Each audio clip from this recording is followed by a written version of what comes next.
见过3位长老。子越，按照礼数，父母离世，守孝3年，不可娶亲，不可饮酒欢庆。本应该将所有选妻新娘全部遣返归乡，赔礼致歉。但念及此次变故，吴峰也掌握了进入宫门的方法。我们认为，未来很长时间之内，都不适合从山谷之外迎娶新娘，所以大家商议，希望执任大人就从这次进入宫门的姑娘中选出一位心仪之人，留在身边暂作随侍，另寻良辰吉日，正式迎娶。好。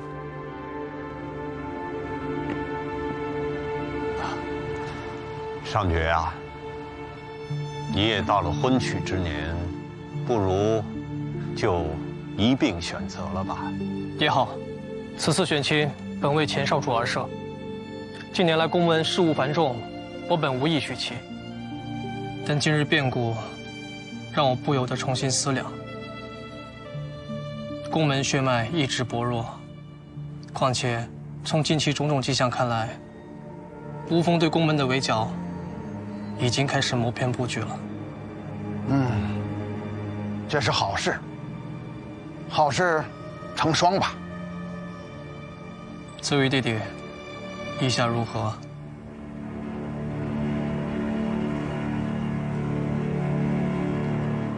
上爵哥哥要娶亲，自然是好事。只是哥哥向来要求甚高，眼光独到，不知道我这些选剩下的姑娘里，能否有哥哥愿意将就的？子羽弟弟，我对于任何事情，从来都不会将就。帮我把上官姑娘留下。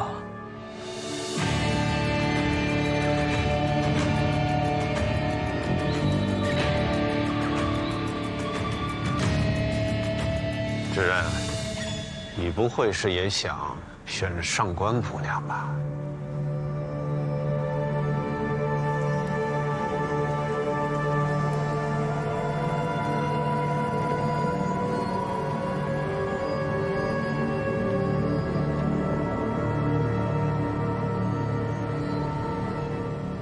有请上官浅姑娘前往执人厅。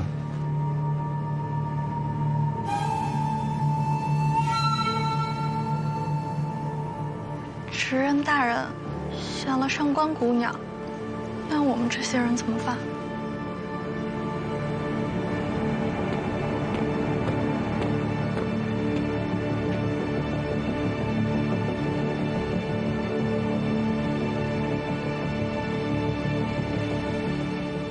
有请云纹山姑娘前往执人厅。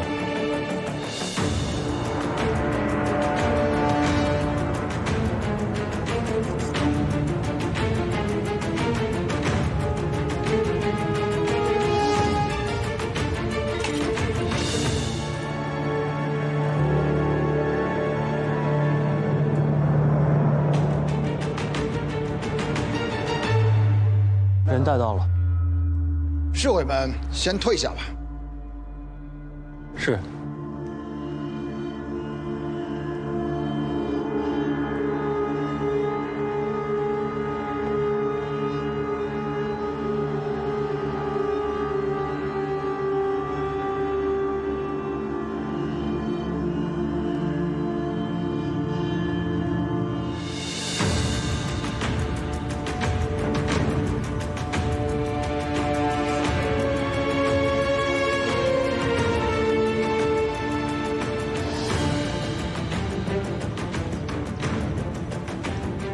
金侍卫，你不能进入宫门后山。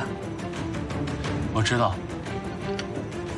麻烦将这个信物带给岳公子，告诉他说有一个绿玉石在这里等他。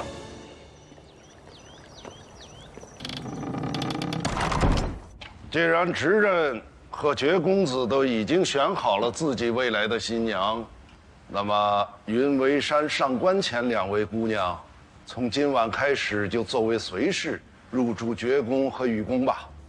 不必如此匆忙。此次选妻被无风之人利用，以致杀手潜入宫门，导致执刃和少主身亡。虽说已经找出1名无风刺客，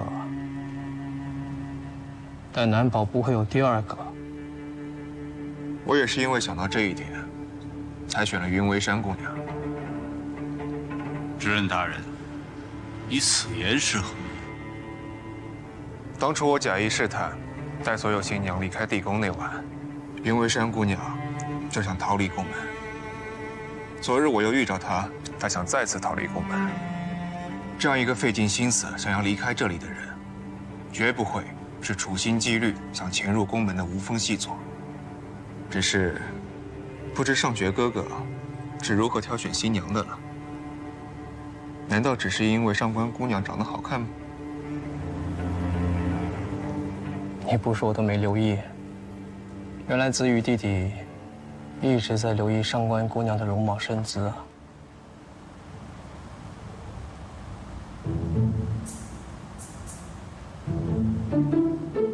3位长老，无论我和子羽弟弟各自的理由是什么，为确保万无一失，我已安排画师稍后为2位姑娘画像，然后连夜派人前往云微山的老家离溪镇和大福城的上官家，向当地邻居、街坊亲友一一求证，验明正身。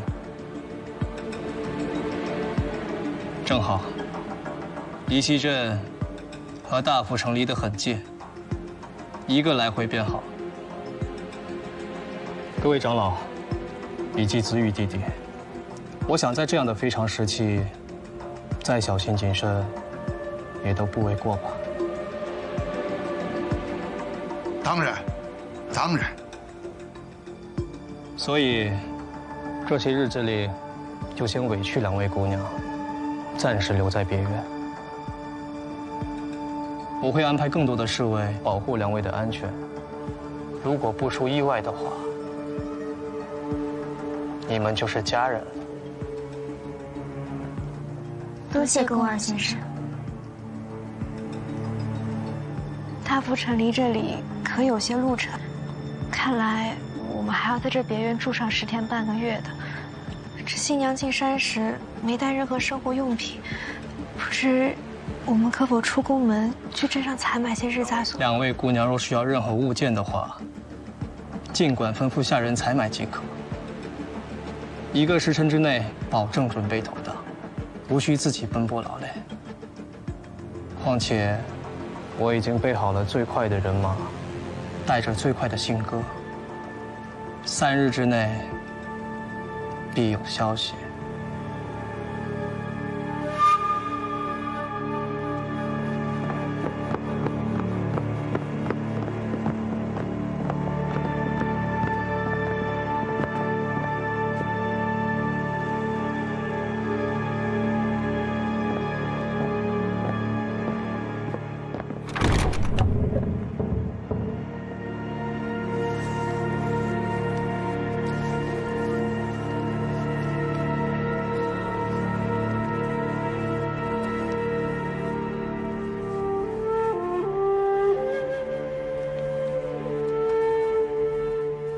虽说已经找出1名无风刺客，但难保不会有第2名。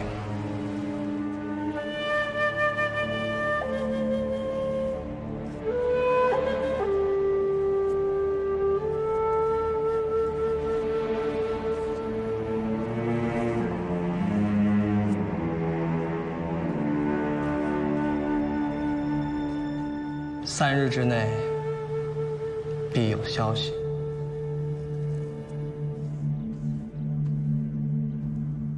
子尚大小姐和原指弟弟都到了，我想请3位长老多留一会儿，我有要事要和大家商议。3位长老年事已高，先让他们回去休息。你有什么要事，可以直接跟我说。我虽然年纪尚轻，资历尚浅，但我已经是执刃，还请爵公子注意分寸。我要商议的正好就是此事。想必你也留意到了，从你进来到现在，我没有开口叫过你一声执刃，对吧？想要让我对你喊出这声执刃，子玉弟弟，不容易，也不难。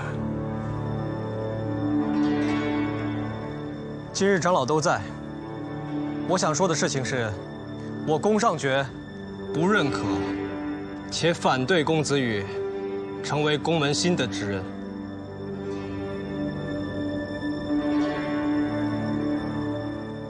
反对执刃总要有理由吧？公子羽完全符合缺席继任的条件，难不成你是要违反宫氏家族留下来的祖训家规？宫氏祖训，任何人都不能违背。但是公子羽，他当真符合吗？祖训家规我抄了30多次，我记得很清楚。抄了那么多遍，那你倒是背一下呀。缺席继承者需行过弱冠成年之礼，这一点公元指弟弟你不符合。第二，继承者须为男性，这一点我不符合。第三，继承执刃者须是身在宫门的宫门后人，这一点事发当时远在山谷之外无法联系的宫上爵爵公子你不符合。你自己也数过了，要符合4个条件。你有没有在听啊？弱冠之礼，男性，身在宫门，一共就3点。第3个条件的重点，不是身处宫门内外，而是宫门后人。你想说什么？直接说。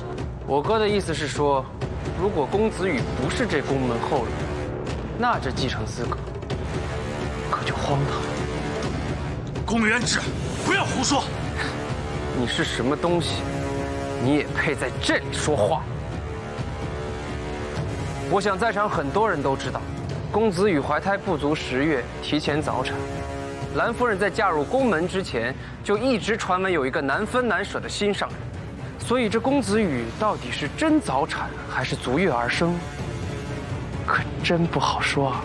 元止，执刃，大典之前不容斗殴，上爵管管你自己。上爵，你疯了！哥们儿，荒唐！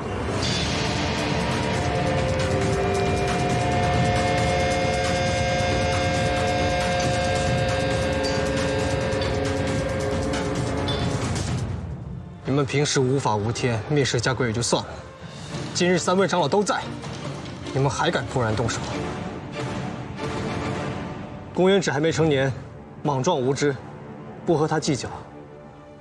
但是你，公子羽却对自己血脉家人动手，你无论是身份、能力、德行，一样都不占。你凭什么说自己对得起这个位子？杀害我父兄的人，我一定要杀了他！执刃，如果没有证据，不可说此重话。无凭无据，血口栽赃，你不配当执刃。根据我当然有。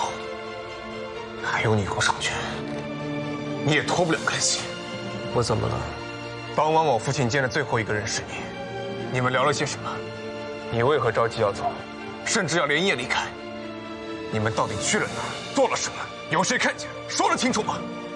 当然说得清楚，自然也有人知道，但这是机密，由执刃亲自下达的命令。我没有必要向你汇报。我就是执刃，我命令你现在立刻马上向我汇报。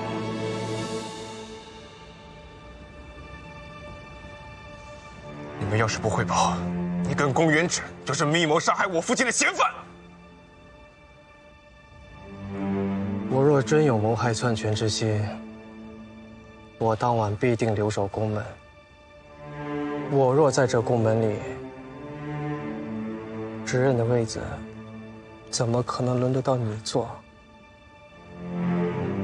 行有不得，反求诸己。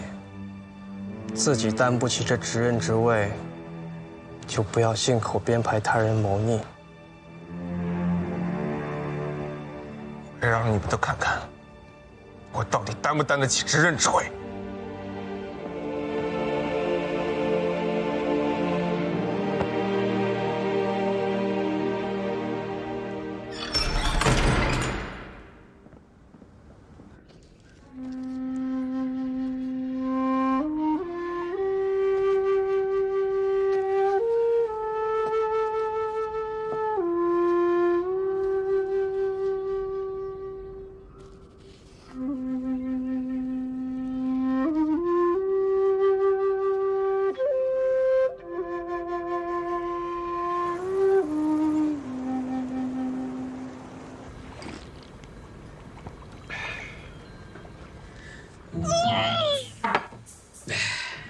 你就别气了，你又不是不知道，宫二、宫三从小到大都是这副臭德行，大的死鱼脸，小的死鱼眼。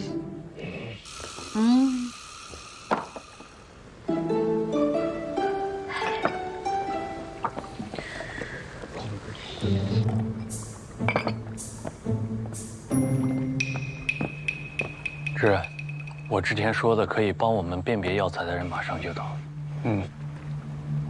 那个，一会儿你不要问他是谁，也不要管我到底从哪儿找来的他。但他说的话一定可信，而且肯定不会害知然。还能是从哪儿来的？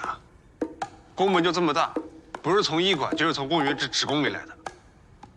赶紧把他叫进来。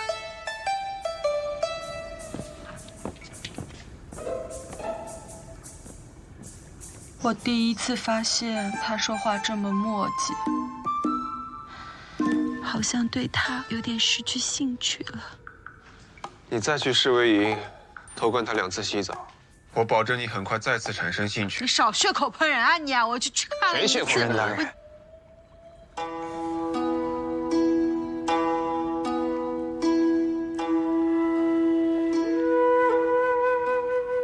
你是？说好不问的呢。知人大人，我姓岳。3山5岳的岳，风花雪月的月。岳公子，岳哥哥，我可能比你哥哥年纪稍大多了。岳公子看着比金凡都小，怎么会老呢？你若非说自己老，那我就叫你岳老了。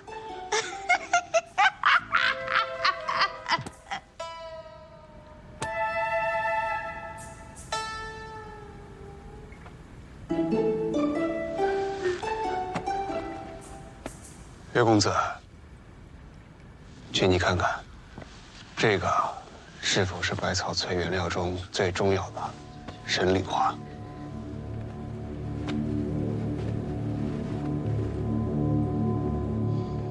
这并非神灵花，而是灵香草。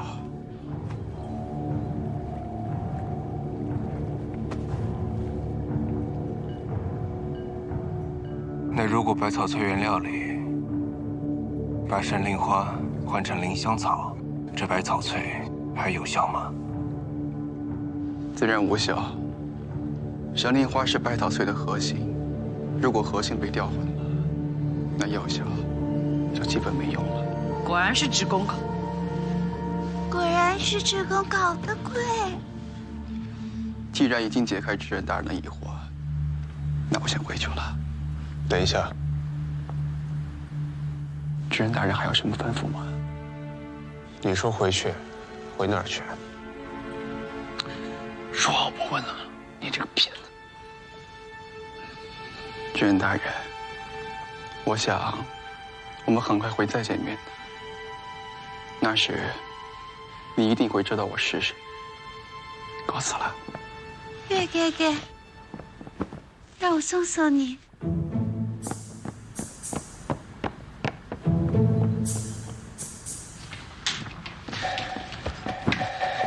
水性杨花，书里写的果然没错，女人没一个好东西。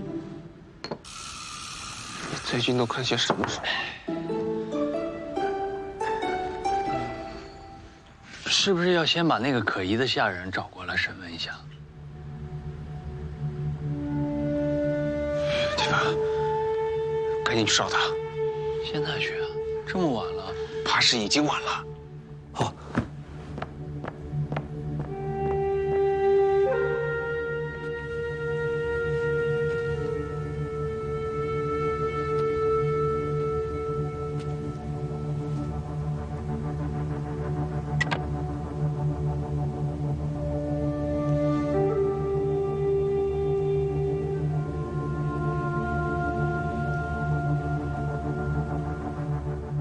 有劳二位姑娘，画好了。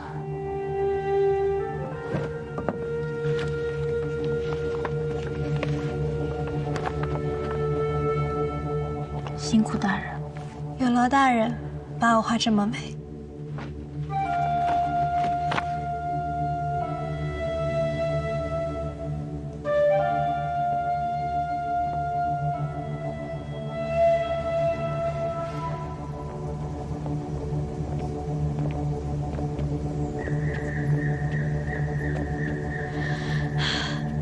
几个时辰前，这还热热闹闹的，但一转眼，只剩下我们俩了。对了，江姑娘已经痊愈，被送出宫门了。我以为你会关心。坐了这么久，腰都快断了。我先睡了，姐姐也早点休息。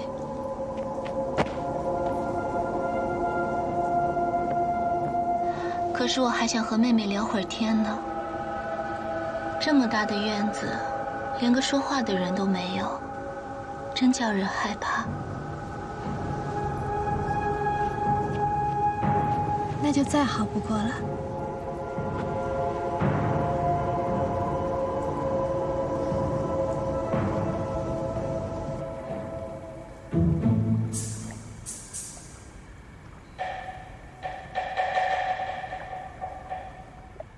叫你把下人给带来，你把贾管事绑来做什么？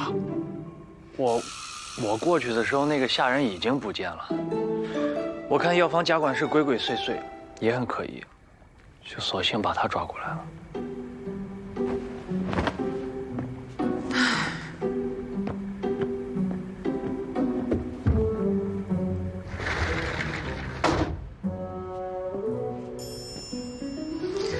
要怎么对他严刑闭口，是使用18般啊！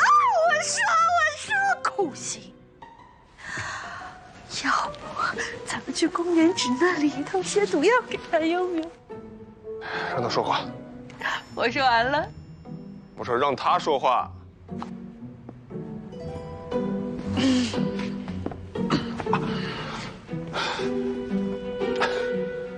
贾管事，你也是宫门老人了。今日念你体面，芷宫到底干了什么事情，你自己交代。老奴不懂，知人有事大可传唤，为何要将老奴绑来？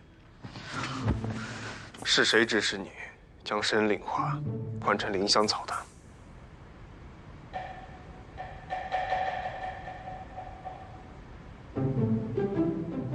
知人痛失至亲，情绪无处发泄也是情有可原，但也不能张口求污蔑芷宫调换药材呀。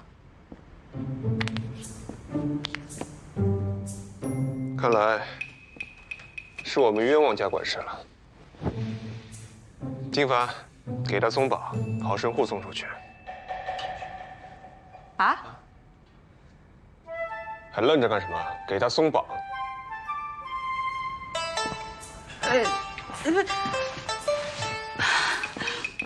龚子瑜，你有事吗？你别管我。一会儿所有人都会看到，金凡礼数有加的将贾管事送出雨宫大门。明日一早，我就找人放出风权，说贾管事为钱知恩中毒一事提供了关键线索，并带上奖赏，隆重登门拜访。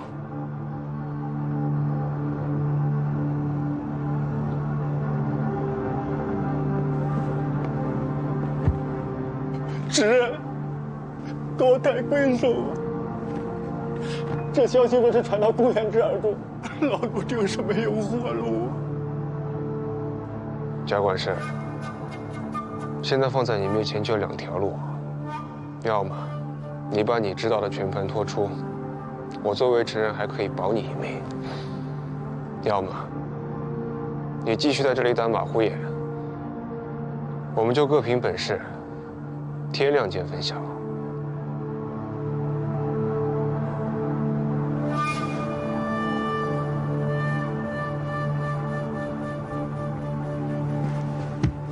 知人英明，老奴罪该万死。老奴也是受人指使，被逼无奈，才调换了神灵花。老奴愿替知人作证。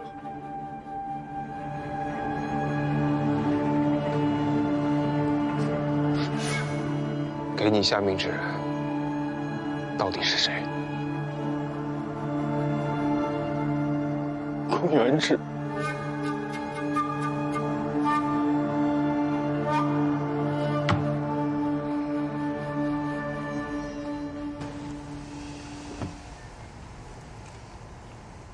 你想干什么？这么紧张？以我成水火之势，你属于公子羽，我属于宫上角，这么多人看着，我聊什么天？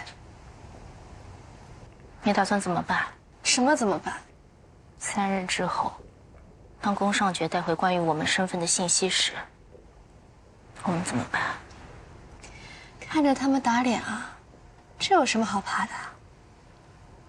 难道你不是云为山？我当然不是云为山。我和寒鸦寺在离溪镇袭击了云家小姐，冒充的她。那你麻烦了。那你呢？难道你真的是上官浅？大福城的上官浅？对啊，我就是上官浅。记住，不管发生什么事情，一定要咬死你的身份。你就是云为山，来自离溪镇的云为山。那你怎么会是吴峰的妹？作为吴峰来说，你对陌生人的信任，未免多得有点愚蠢。陌生人？谁？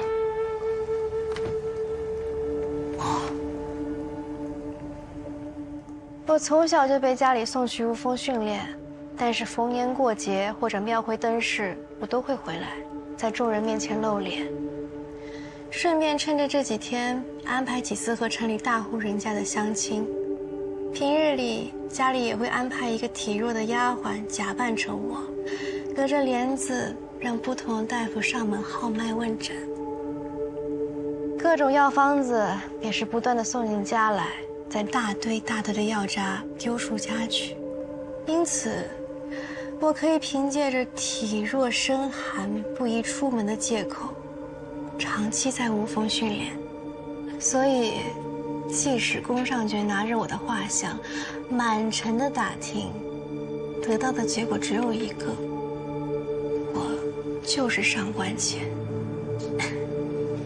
一个体弱多病、不爱出门的上官浅。那你留下，我必须走，我不能冒险。你想干什么？你疯了？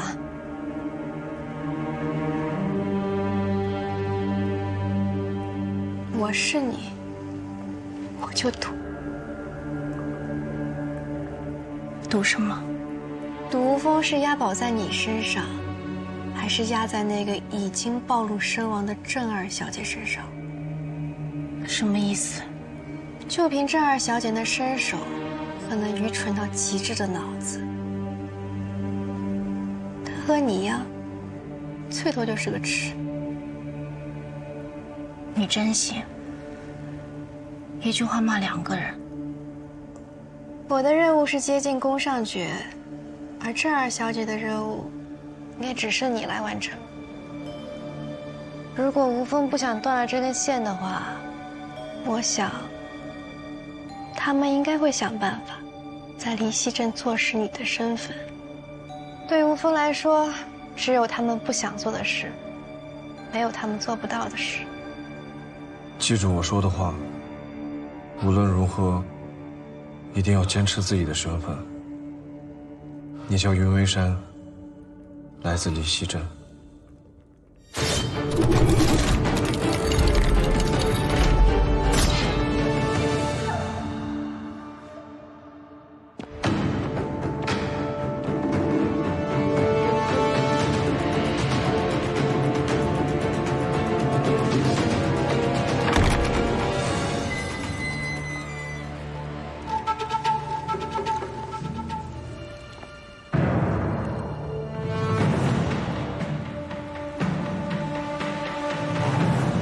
哥哥在看什么？信哥提前把云微山和上官浅的身份调查送回来，和哥哥预想中的一样吗？按期带了吗？带了。走。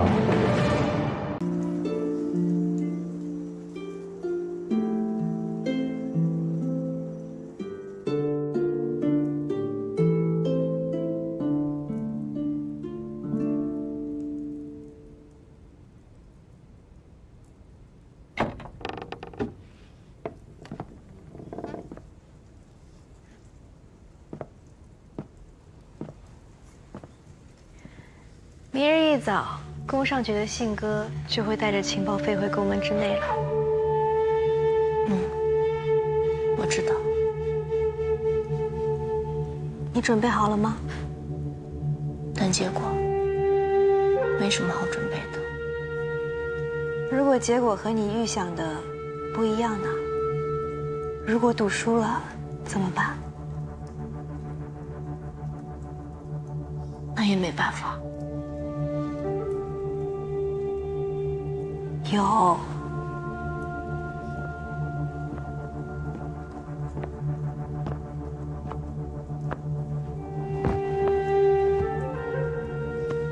挟持一个人质，全身而退。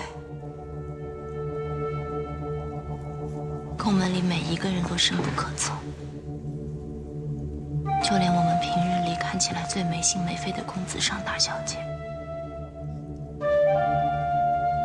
我们都不一定会是他的对手。那就挟持一个最有把握、一定会成功的人。谁？我啊。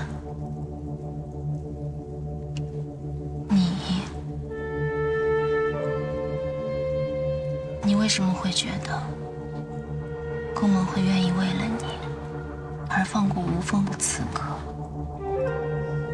你觉得宫上觉选你是真的爱你？他不爱我，宫上觉只爱他自己。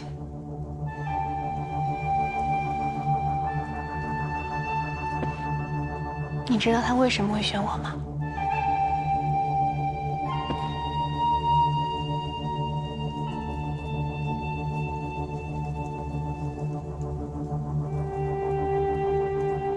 因为我腰间的玉佩本就是属于他的东西，他一定会很好奇这玉佩为什么会在我这儿，所以在弄清楚答案之前，他一定不会就这么轻易让我死的。你这是在赌？你不也是吗？我们都在赌。万一赌输了呢？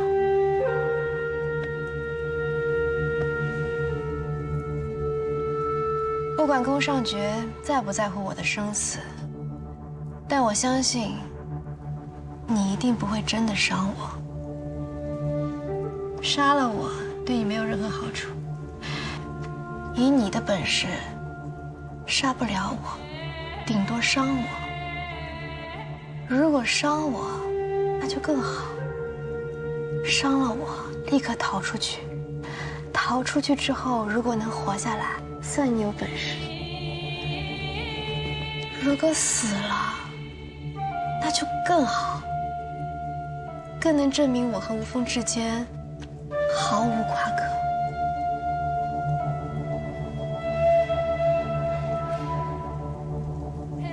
你都算计好了是吗？两只狼装扮成狗，混进羊群里。如果其中一只狼暴露的话，那么另外一只狼就该立刻撕咬它，剩下那只狼就会永远变成狗，混进羊群里，一天吃一只羊，没有人会怀疑那只假冒的狗，因为它曾经咬死过狼。你真的很厉害。如果你身份暴露的话，那么临死之前保护一下妹妹，好吗？而且，这只是最坏的假设。如果吴峰早就安排好你的身份，那么这一切都不会发生。你真冷血。我本来以为你会有感情。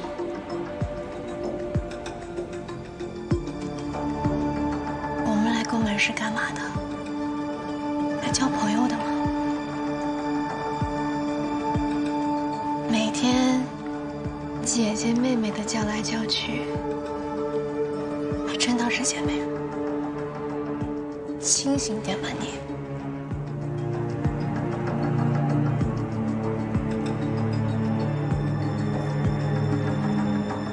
你们媚姐的人都是这么残忍吗？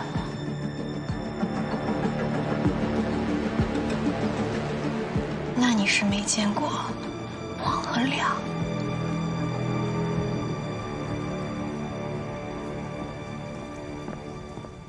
云微山姑娘、上官浅姑娘，请前往职人殿。夜已经深了，这么着急传唤我们，是要做什么？听说是2位姑娘的身份信息已经提前被信鸽送回山谷里了。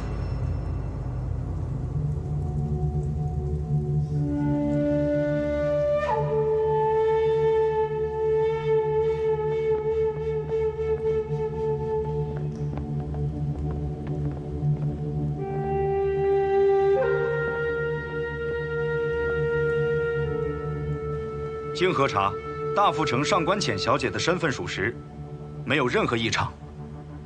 经核查，离西镇云微山姑娘，身份不符。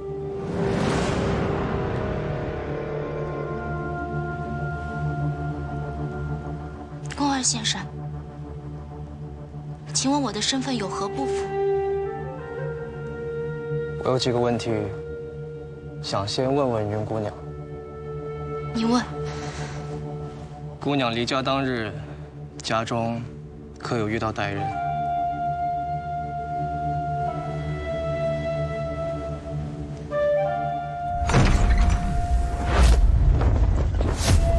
家中的确有个盗贼行窃，丢了些金银首饰，但万幸家中无人伤亡。因何从未禀报？出嫁当日就遇歹人恶事。我觉得有些触眉头，怕被宫门嫌弃，而且家人并未受伤，我觉得是小事，就擅自隐了。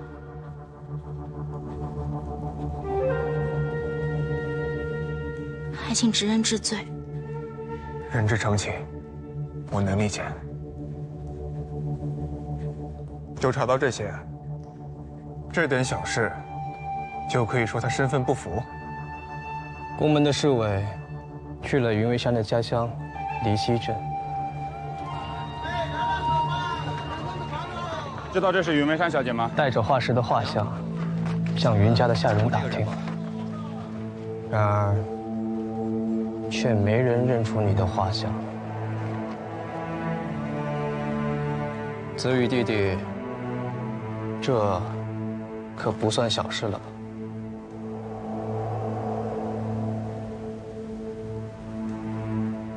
云姑娘，你真的骗了我们吗？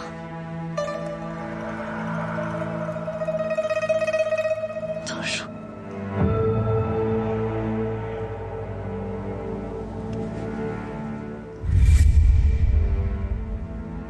记住我说的话，无论如何，都要咬死自己的身份。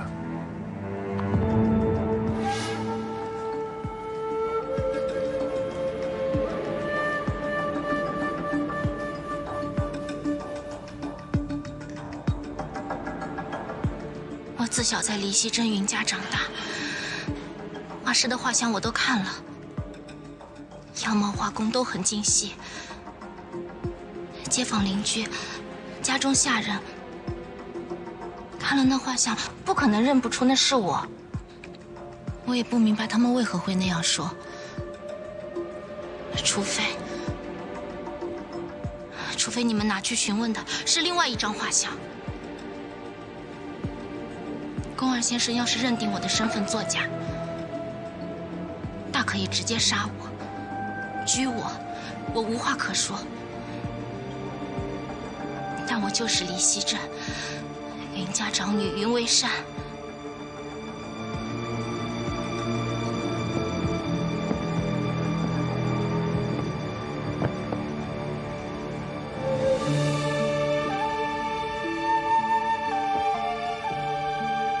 你紧张什么？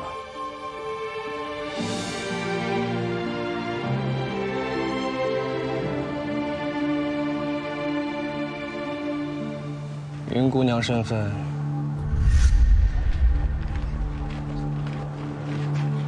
这不是云为山姑娘吗？多么年纪大了，眼神越发不好使了吗？画得真好看。哎呀，真的是山丫头！哎呀，真是。云姑娘身份，查探无误。刚才只是一番压力试探，还请谅解。毕竟你是子羽弟弟选中的新娘，自然是要更加谨慎。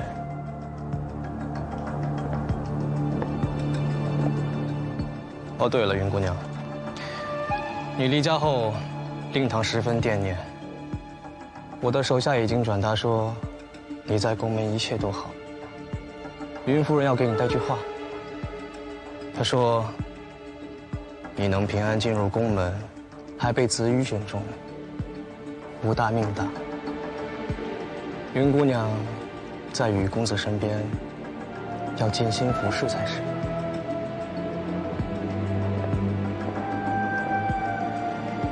此事已有结论，云为山的身份没有问题，两位姑娘的身份都没有问题，新娘的事。到此为止。他们是没有问题，但你就不一定了。金凡，去把贾管事叫来。是。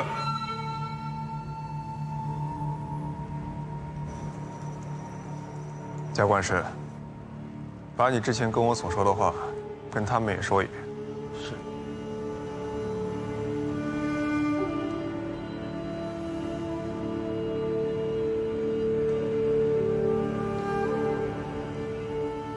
命老奴把制作百草萃所需的神灵花换作灵香草的人，是公园之少爷。混账东西，放什么狗屁！住手！成何体统！是谁指使你在走？说。元直。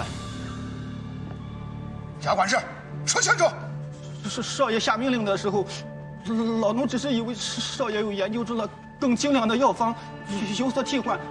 老奴不知道老真人和少主会因此丧命，否则就算老奴1万个胆子，老奴也是万万不敢的。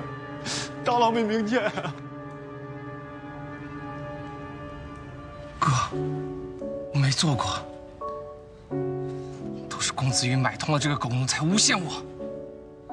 元直弟弟和贾管事各执一词，不可偏听偏信。事关重大，不如先把贾管事押入地牢严刑审问，看是否有人栽赃陷害。人证物证俱在，还有什么好审的？再说了，你自己说不可偏听偏信，那要审也是2个人一起审。可以，元直弟弟交给你，你尽情审。职工有的是让人生不如死的毒药，屈大臣招黑白颠倒也不是不可能。我们用什么行什么药，你们就同样用什么行什么药。没有的话，我让芷公给你送过去。站住！皇上。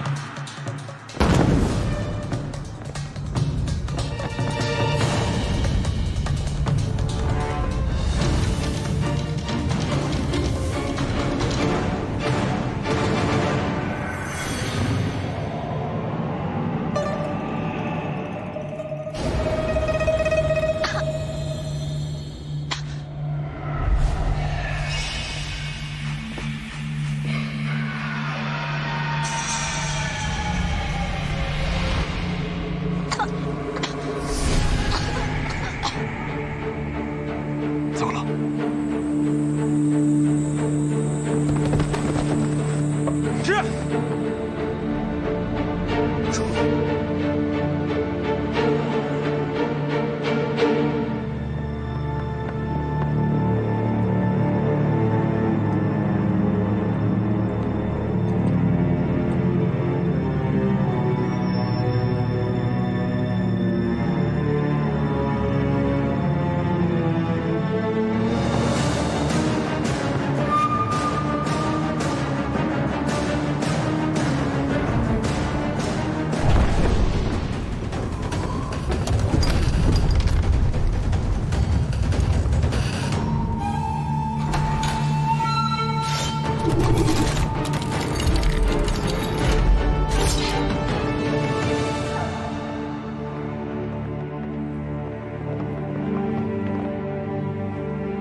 是。我怕他逃跑。你就是趁乱下毒手，想死无对证是不是？公子羽，你好歹也是宫门的人，说出来这种话也不怕让人笑话。我这枚暗器上淬的是麻痹之毒，只是让他经脉僵硬，无法行动。他是自己咬破齿间毒囊而死。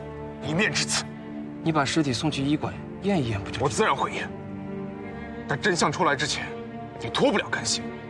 他刚刚畏罪而逃，还不足以证明我的清白吗？既然现在公元止的嫌疑最大，那便先将他收押了吧。后面还请3位长老派出黄御侍卫进行调查，若真能证实是公元止所为，必不轻饶。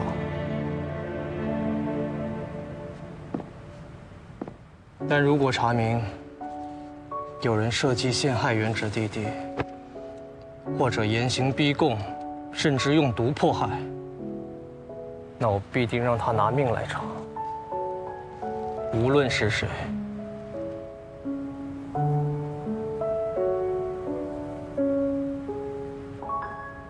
哥，听你的。经犯，押下去。是。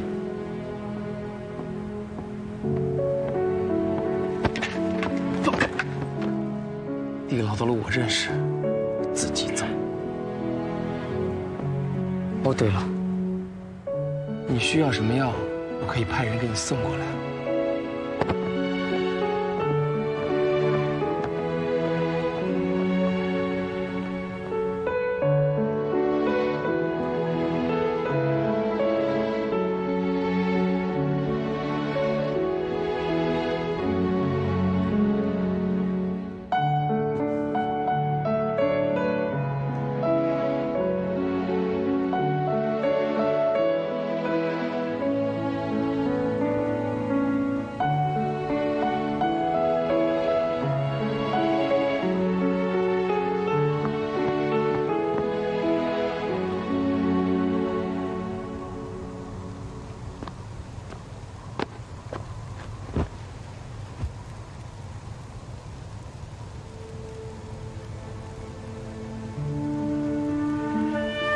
你在生气什么？宫上爵也太盛气凌人了。无论如何，你也是直人，他完全不把我放在眼里。我知道，不只是他，在长老们眼中，我也不配做直人。论身份、能力、品行，我都不配做执人。要不是阙位继承的家规不可违背，我相信长老们也会选择宫尚爵。执人大人，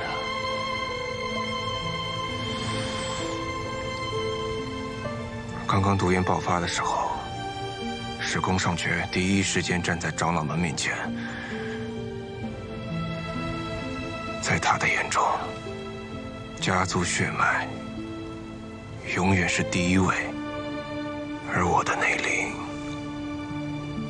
远远不够驱散殿堂内的毒烟。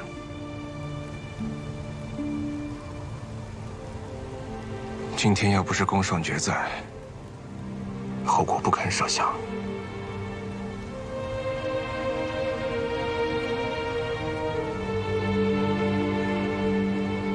说来也可笑，我堂堂一个执人，连保护大家的能力都没有。爹爹，我冷。幻羽他为什么不冷？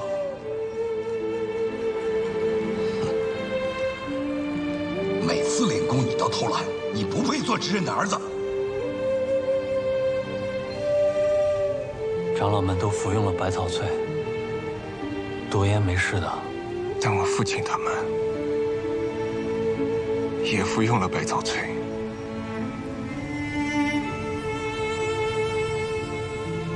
拿着。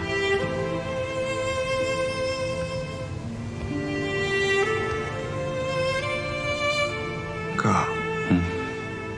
我真不喜欢舞刀弄剑，整天打打杀杀，让人心烦。那你总得学会保护你自己吧。无风真的有那么可怕吗？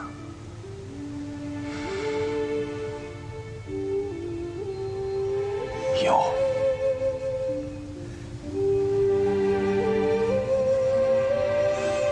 哥，你一定会保护我的吧？当然。那你呢？你没有想保护的人吗？没有。家人你也不想保护吗？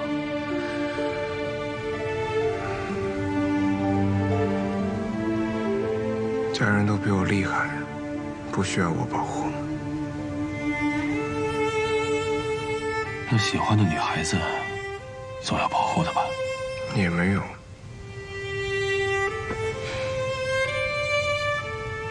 以后会有的。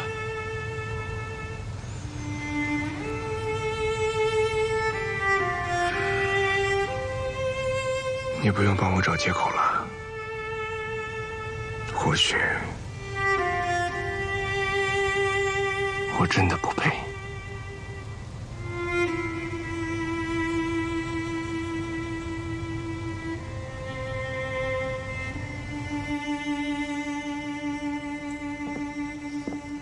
公子，抽屉里有安哥。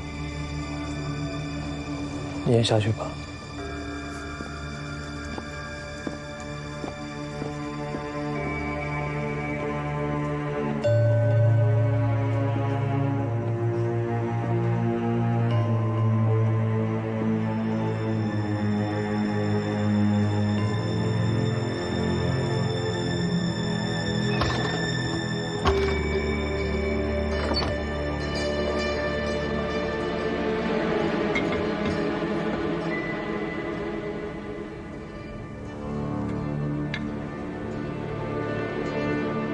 对。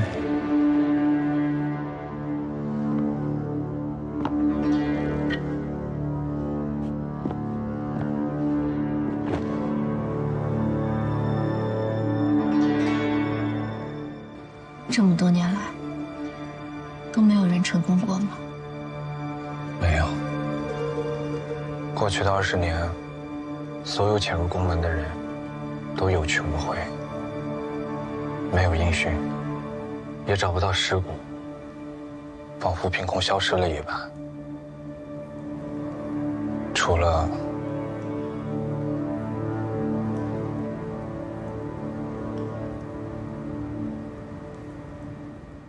除了云雀，你还在为云雀的死难过吗？她是我唯一的妹妹。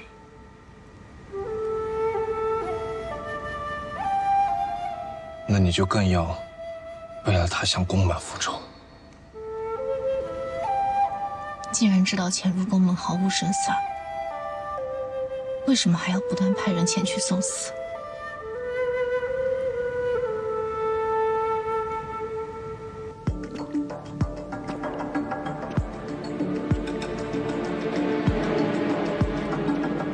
本来我们也认为毫无胜算，可是有人成功了。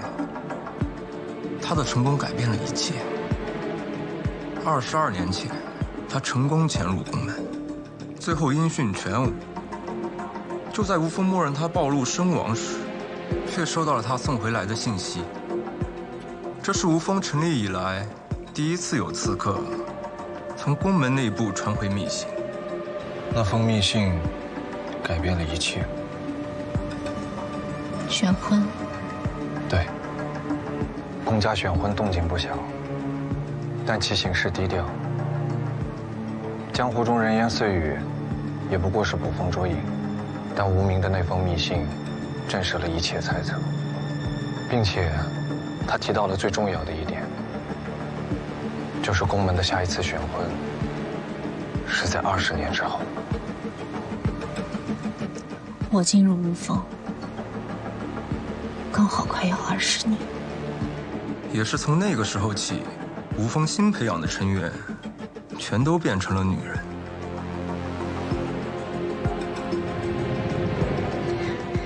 这个人还活着吗？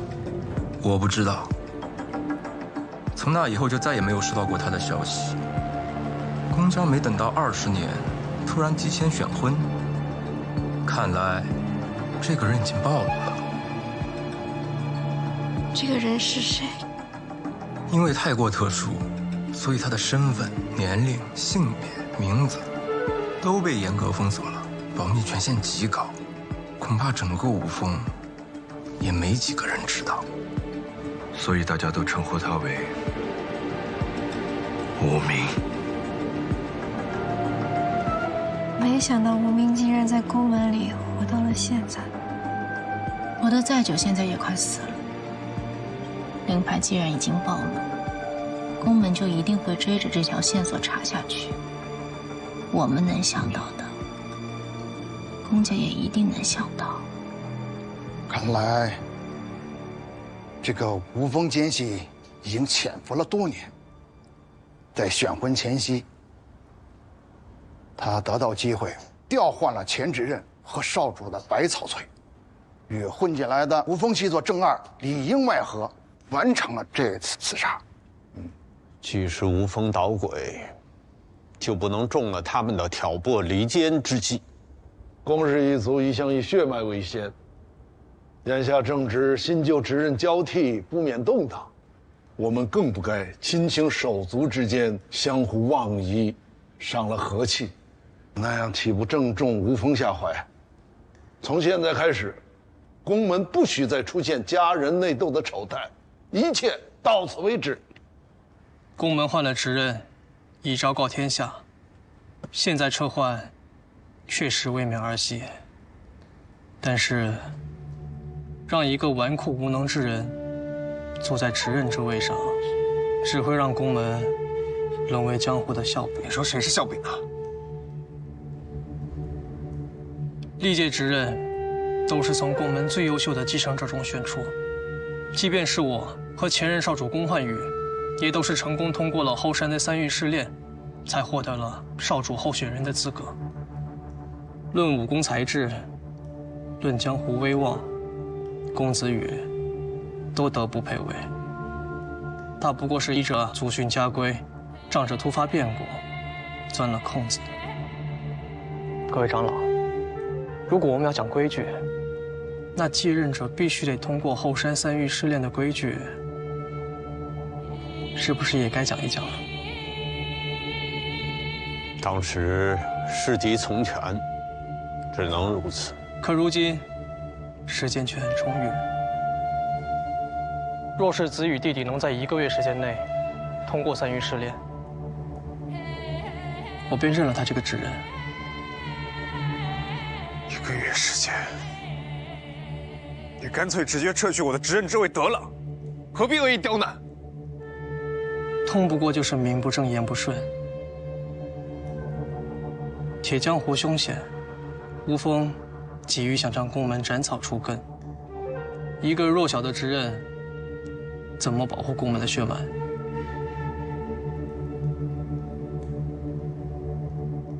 让你通过3域试炼，是理所应当，怎么就成了我恶意刁难了？1个月时间也太难为人了。上爵，你那时候参加3域试炼，我记得你是用满了3个月时间。那就3个月，免得岳长老觉得我心怀恶意。子越，3个月就3个月。从来没有在任之刃参加3域试炼的先例，万一过程当中出了什么意外，怕什么？不过是再次启动缺席继承罢了。宫家又不是没有人。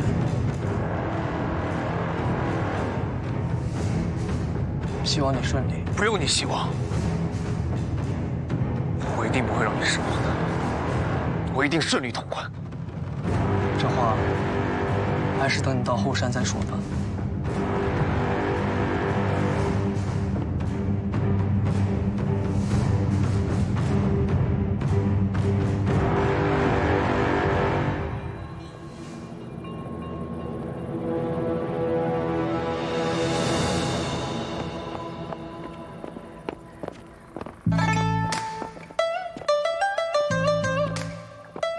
哎呦，去哪儿啊？随便逛逛。哦，骗谁呀？去见云姑娘，对吧？知道了还问？耶，这么饥渴啊！我现在身上带孝，还不便谈婚论嫁，但也总不能把云姑娘放在女客院落吧？而且她的身份已经确认，我打算把她接回雨宫，比较放心。孤男寡女，未婚同居，世风日下，树难苟同。你心里面都放些什么脏东西？我不许你这么说金发。啊？我心里面装的都是金发呀。天天就知道担心金帆，完全不担心你要闯关的弟弟有没有危险，会不会失败。良心都被狗吃了。怎么又说金发？什么？无量流火？是。无量流火。混入新娘中的无风刺客已经查实了身份，她就是混元郑家的2小姐郑南一。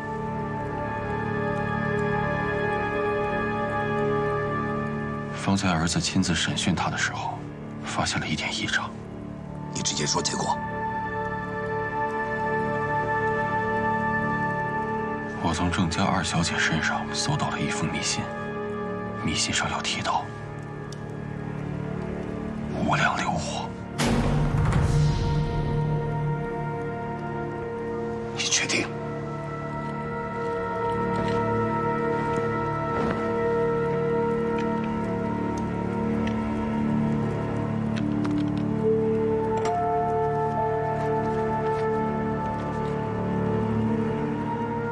无量流火是宫门的至高机密，怎会外泄？无量流火，若是落入无风之手，宫门恐怕永无宁日。千山中知道无量流火的，除了执人，除去3位长老，就是你我。你怀疑我？但凡有可能的人，我都怀疑。那你的嫌疑不比我小。够了！宫门祖血，互不猜疑，祖宗的军舰，难道你们都忘了吗？必须立刻彻查，但是暂时不要让其他人知道。郑家的底牌都在绝公子手上。若绝公子亲自前往调查，应该会看出端倪。张全，上古外部，你威望最重，手段和方式最多，就辛苦你跑一趟郑家。上爵领命。辉爷，你现在把那个女刺客带过来，我要亲自审一审她。是，父亲。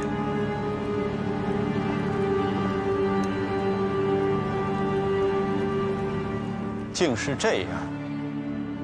那我还是想不明白，一个刚刚进入旧池山谷的新娘，如何知晓无量流火？好在迷信当中对无量流火提及很少，想是吴峰获取的信息不多，危机不是很大。不，无量流火的威力，想必各位长老都也很清楚。光是让无风之人知道无量流火的存在，就已经是宫门100年来最大的危机了。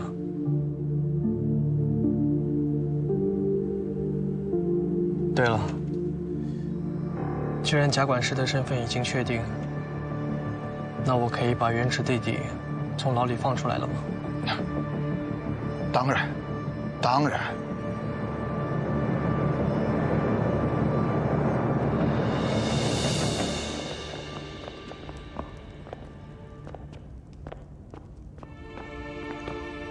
哥，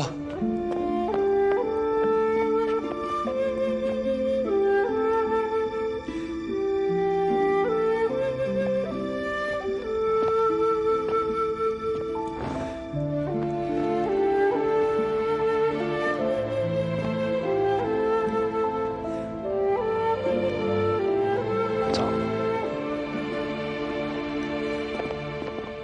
宫门的3御试炼，本就等同为少主之战，历年来都是困难重重，死伤无数，能够一次性通过3关的人，凤毛麟角。上一次闯过3御试炼的人，是你哥哥宫焕宇和宫尚爵。我听父亲说，宫尚爵还是第一个闯过3关的人。那为什么最后是焕宇哥哥做少主啊？这是我第一次听说。因为执刃和长老们都认为他是更适合继承执刃之位。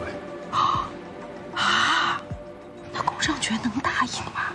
他肯定不答应，他的不满全都写在脸上，这你都看不出来。你眼光真差。记得，我不许这么说自己。不管怎么样，我得尽快通过3御试炼，让所有人对我不再质疑。姐姐，我支持你。但是，你什么时候对当执刃这么有热情了？还记得小时候，我们一起讨练功课，你变了。不是我变了，宫尚爵越不想让我当执刃，我就偏要当执刃。而且，我一定要查清父雄之死的真相，给他们报仇。对，事情已经查清楚了，吴峰干的，你别跟他说。你再仔细想想，藏了这么多年，为何偏偏现在发现吴峰隐瞒？为何偏偏是宫尚爵发现的？而且，吴峰的人为什么要带一个危险的东西在身边？好凉啊！抱歉。不过眼下有没有更多的线索了？还得通过3御试炼。姐，这3御试炼第1关，你知道是什么吗？我一个手无缚鸡之力的弱女子，我怎么会知道呢？我连参加试炼的资格都没有，完全不知道。完全不知道。我知道。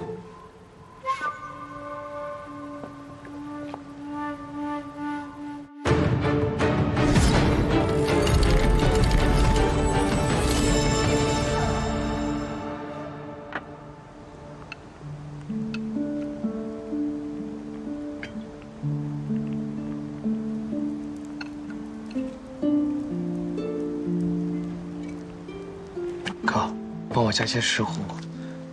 啊。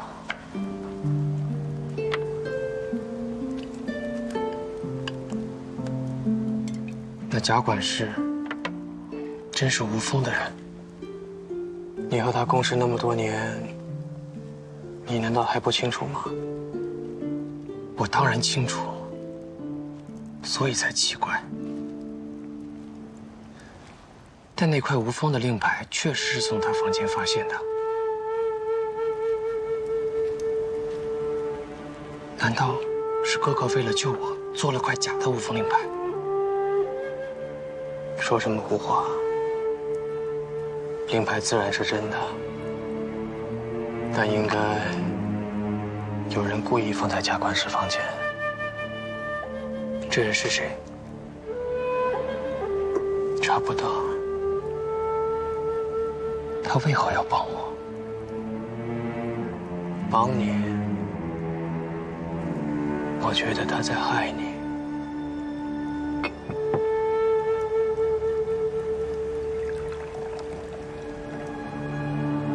这次被公子羽先发制人，太可气了。而且一想到日后要给他行知任之礼，我就恶心。大丈夫能屈能伸，不要急于一时。谅他也顾不了3玉失联，只可惜，原本想逼他1个月内交出执任之位，但岳长老替他求情，我就不多说了。这岳长老总是偏帮公子羽，着实可气。不可忘仪长老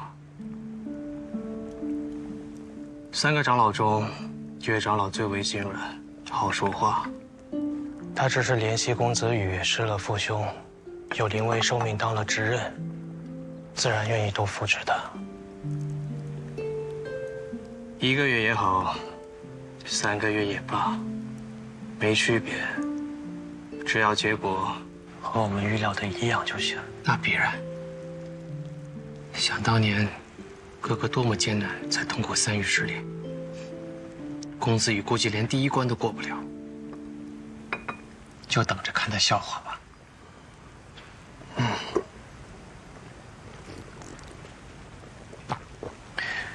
元直弟弟，有件事情我不便做，但是交给别人，我又不放心。哥，你尽管说。我想让你把上官倩从女客院落接回来，暂驻绝宫。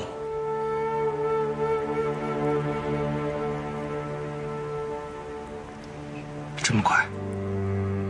已经定好的亲事，快也好，慢也好，有区别吗？没。哥，你说你不方便去接，我能理解。但你说交给别人不放心，我就不懂了。有什么不放心的？大家都知道你选了他，那在这宫门里，还敢有人为难他不成？他能有什么危险？我是怕别人有危险。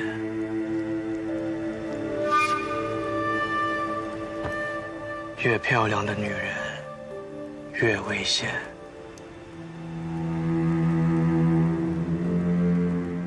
她漂亮吗？我问你个问题。云为山和上官倩，谁更漂亮？都挺漂亮的，各有各的漂亮。没错，所以他们各有各的危险。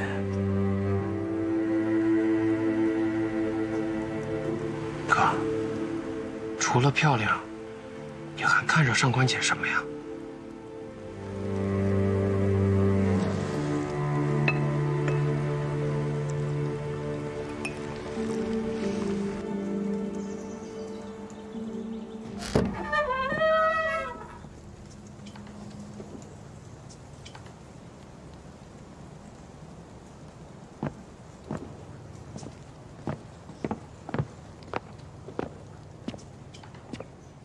芷公子，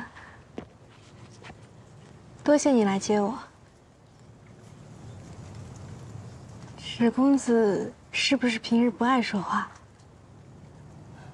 怪不得我看别院的侍女，看到芷公子，都有些害怕呢。让别人害怕，总比害怕别人要好。好像是。芷公子，我想问，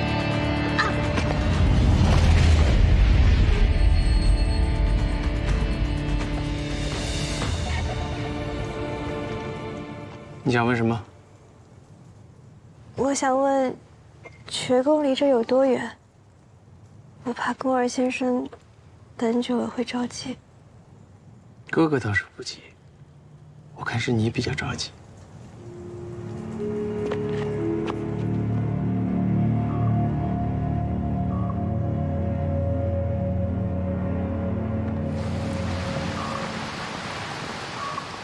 上官浅姑娘，这是要跟我们芷公子去哪儿啊？我来接上官姑娘去绝宫安顿。公子羽，你这又是要去哪儿？芷公子，按礼数，你应该称呼执刃大人。哦，他这3域试炼这么快就过了？还没。那抱歉了，这声执刃我叫不了。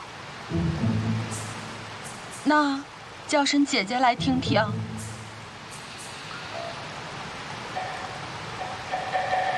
姐姐。那哥哥呢？差不多了。行了行了，别再为难我们的芷弟弟了。他说的没错，我确实还不是芷人，不过很快就是了，所以我们这才随便走走，提前适应适应。这是通往女客别院的路，你这随便走走，未免过于太刻意了。去接云为山，对吧？本来还没这个打算，因为毕竟孤男寡女，还未成婚就同居，不合礼数。不过现在看来，这宫上爵也不太在乎礼数，所以我是有样学样，去接云为山也未尝不可。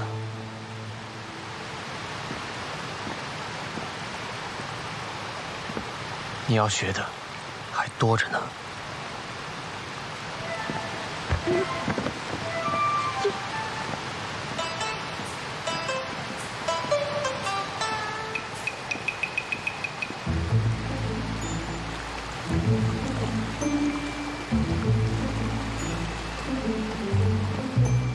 哎呀，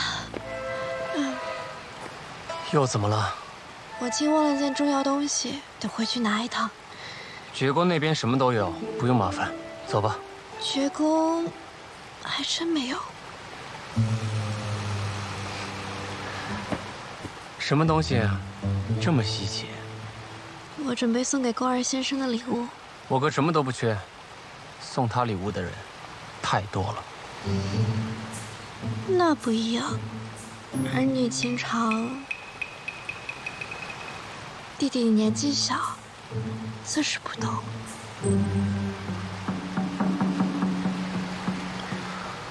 罢了，我在此处等你，快去快回。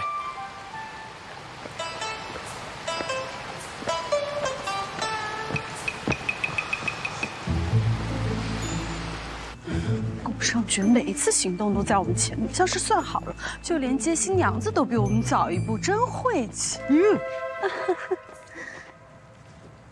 上官姑娘，执刃大人，为何返回？有东西忘记带了，实在不好意思。执刃大人是来接云为山姑娘吧？我上去帮你叫她。不用，如此小事就不劳烦上官姑娘了。帮我叫一下云为山姑娘。是，好。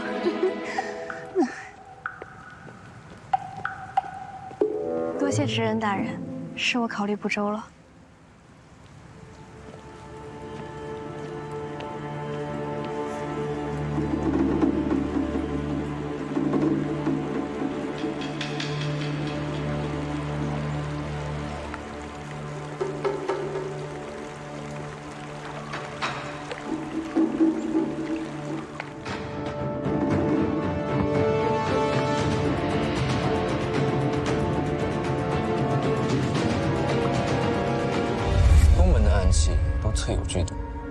所以他们随身携带着经过特殊浸染工艺制成的手套，不会直接接触氨气。没有伤口也会中毒。宫门毒药毒性剧烈，可以通过皮肤表面的汗腺和毛孔渗透而入。而蜡是最简单也是最容易获取的，能够临时隔绝皮肤气管的东西。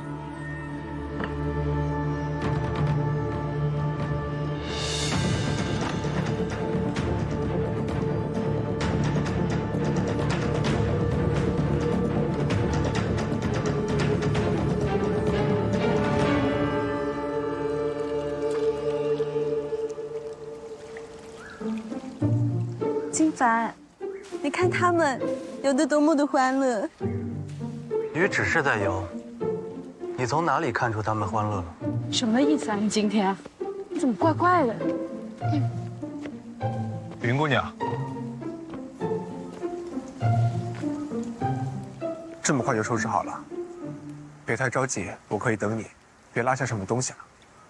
我本来也没有什么东西，是缺了点儿。明天我让下人给你添置几身衣裳，在雨宫也应该还有一些珠宝首饰，你有什么喜欢的可以挑一些去。缺什么，尽管开口。云姑娘，你千万别跟他客气，以后雨宫就是你家啦，你马上就要成为知人夫人了。有什么随便吩咐，除了金凡，千万别去找他。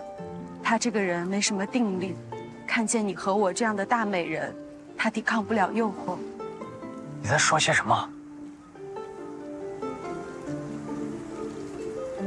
云姑娘，我们还未成婚，只怕要委屈你，先以随侍的身份住在雨宫啊。怎么会委屈呢？执刃特意来接我，我开心还来不及。我还是喜欢你叫我雨公子，叫执刃感觉身份了许多。云姑娘，以后宫门里要是有人欺负你，你就告诉公子羽；如果公子羽欺负你，你就告诉我。我呢，虽然治不了他，但我可以烦死他。胡说八道什么？开玩笑嘛，你没见云姑娘紧张呀？不过她之后的精力估计都要放在3玉试炼上了，也没有什么时间欺负你了。3玉试炼，那是什么啊？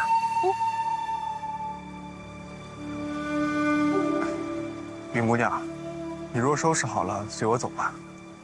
多谢旨。多谢雨公子。不过，雨公子确实不必亲自来女科院落接我，派人通知我一声就好了。我怕别人又说些闲言碎语，给您添麻烦。若管有人乱嚼舌根，我自会教他们规矩。而且，我来接我魏国门的妻子，怎么了？哇！上官姑娘，东西拿好了。云微山姑娘，你最好去检查一下，不要像我一样半路忘了折返回来，太耽误事儿了。你看这天都快黑了。执刃大人，我先告辞，史公子还在等我。